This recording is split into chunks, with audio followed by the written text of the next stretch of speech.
Ngayong araw nga isinama ko ni Jowa para daw magpag-grooming siya.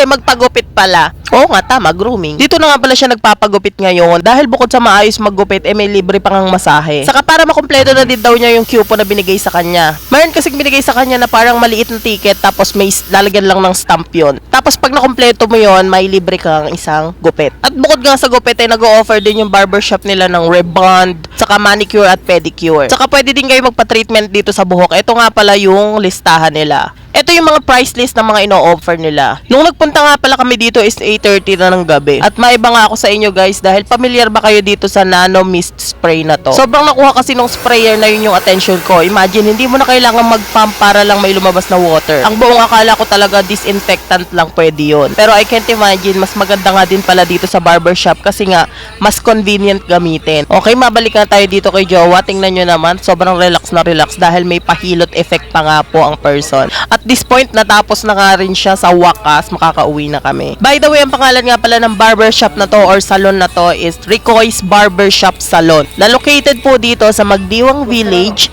First Molino 2, Bacoor, Cavite. Medyo malapit po ito sa Berean Baptist Church. At kung bibigyan nga namin si Kuya ng reviews, talaga namang 5 star dahil mabait siya. So yun lang at maraming salamat. Punta kayo guys, mabait si Kuya.